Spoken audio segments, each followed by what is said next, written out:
Alain, propos d'un Normand. Économique. Ce qui est le plus saisissant dans l'édifice économique où nous vivons, c'est que tout y est caché, et principalement dans les villes, où tous les produits sont en étalage, avec leurs étiquettes, sans que l'acheteur sache d'où ils viennent, qui les a faits, quel salaire l'ouvrier a reçu. Les étiquettes sont comme des décrets en tyrannie, sans exposer de motif. La puissance de la monnaie est du même ordre.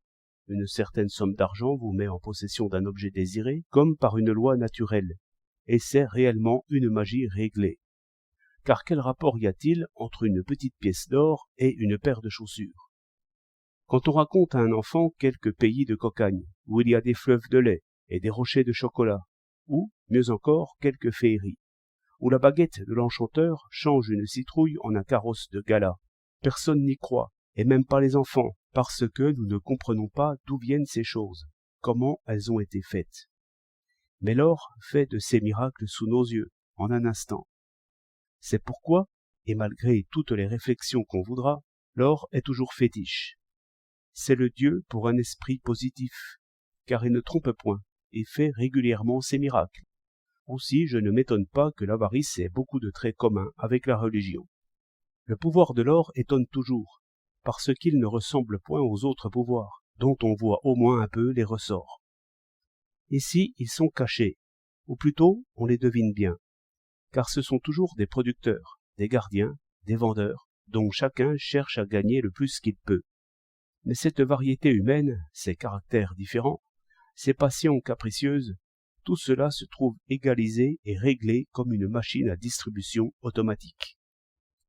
Vous mettez 2 sous. Il se passe quelque chose dans le coffre fermé. Un objet vous tombe dans la main.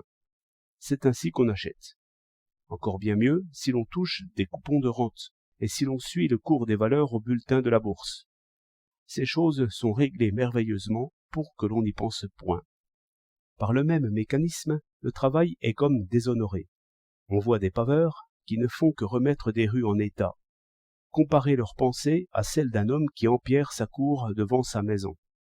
Il voit que la chose approche de son achèvement. Il en jouit déjà. Mais le paveur passe sa vie dans un désordre de pavés. Dès que l'ordre est rétabli, il s'en va ailleurs, dans un autre désordre. Il travaille non en vue du pavage, mais en vue de l'argent.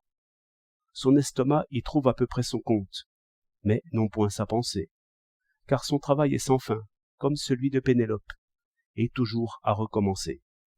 C'est pourquoi le travail est alors sans joie. Ainsi, l'indifférence du riche et la mauvaise humeur du pauvre viennent des mêmes causes. Tout l'amour est pour l'or, et l'on oublie les lois de la nature et les lois de l'amitié. 7 mars 1912.